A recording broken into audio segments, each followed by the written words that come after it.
आपका खैर मकदम है। महाराष्ट्र के औरंगाबाद से एमआईएम की तिरंगा रैली का आगाज हो चुका है। एमआईएम रुकने पार्लिमान इम्तियाज जलील की क़यादत में कारवां मुंबई के लिए रवाना हो चुका है। इस मौके पर इम्तियाज जलील ने कहा कि मुंबई के चांदीवली में इजलास आम होगा। तिरंगा रैली का मकसद मुसलमानों को 5% रिजर्वेशन और वक्फ जायदादों का तहफ्फुज दिलवाना है।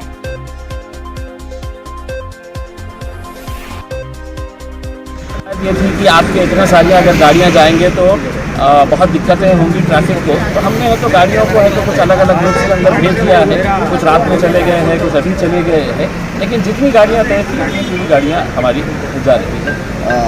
कुछ खदशात है क्या आपको रास्ते में रखना अंदाज हो सकता है, क्योंकि मतलब मुझे हमको रात पता चला है कि यही राजनीतिक पार्टियां जो है पुलिस के ऊपर दबाव डालकर हमारी इस रैली को रोकने की कोशिश करने वाले हैं, लेकिन हम जाएंगे बहुत अच्छे तरीके से पूरे डिसिप्लिन के साथ।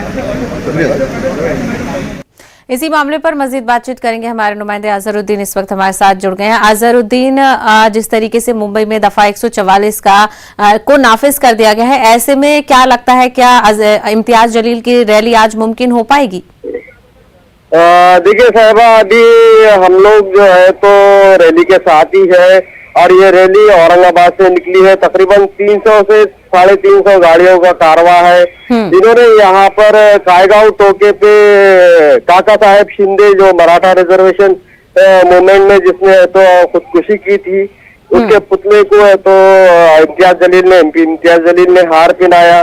उसके बाद जब आगे निकले तो कायगांव ब्रिज के ऊपर बैरिकेड लगाकर गाड़ियों को रोक दिया गया था, कारवां को रोक दिया गया था। वहां पर एमपी इम्तियाज जलील ने फिर पुलिस से तो बातचीत की, काफी देर तक ये बातचीत हुई। उसके बाद फिर इस कारवां को आगे बढ़ने की इजाजत दी गई। जैसा कि देखा जा रहा है कि जगह जगह पर बैरिकेड लगाकर रोका जा रहा है, रखना अंदाजी की जा रही है, लेकिन ये कारवां धीरे धीरे आगे बढ़ रहा है।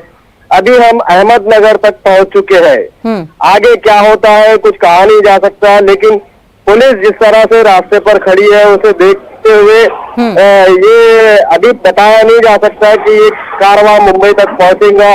जैसा कि इम्तियाज जलील ने कहा है कि ये उनका जलसा चांदीवली में होने वाला है जी, लेकिन रास्ते में काफी दुश्वारियां है। बिल्कुल अजहरुद्दीन, जिस तरीके से इम्तियाज जलील ने कहा वो डिसिप्लिन से जाएंगे, लेकिन बात यहाँ डिसिप्लिन की नहीं है। ओमिक्रॉन का खतरा महाराष्ट्र में बढ़ रहा है, 17 मामले अब हो गए हैं, तो ऐसे में नहीं लगता कि ये फैसला समझदारी से नहीं लिया जा रहा है? क्योंकि अल्टीमेटली आवाम और लीडर्स को इसका फैसला करना है कि आवाम को कोई परेशानी ना हो। जी जी बिल्कुल, इसी ताल्लुक से हमने एमपी इम्तियाज जलील से बात की थी। उन्होंने कहा कि हुकूमत से एमआईएम ने बार बार ताउन किया, इसीलिए बार बार तवारीख बदली गई, दूसरे तमाम तर प्रोग्राम हो रहे हैं, लेकिन फिर जब मुसलमानों का मामला आ रहा है, मुस्लिम रिजर्वेशन का मामला आ रहा है, तो हमें ही क्यों रखना अंदाजियां डाली जा रही है, हमें क्यों रोका जा रहा है? इम्तियाज जलील इस मामले पर बजीद है, उनकी क़यादत में ये कारवां निकल रहा है और उनका कहना है कि वो पूरे डिसिप्लिन के साथ मुंबई का रुख कर रहे हैं। जहां तक ओमाइक्रॉन का मामला है तो इसमें कोई शक नहीं कि यहाँ पे ये मामला, लेकिन सियासी पार्टियों की अपनी सियासी मजबूरियां होती है, उनके सियासी तकाजे होते हैं और उसी के तहत ये लोग जो है तो अब मुंबई का रुख कर रहे हैं।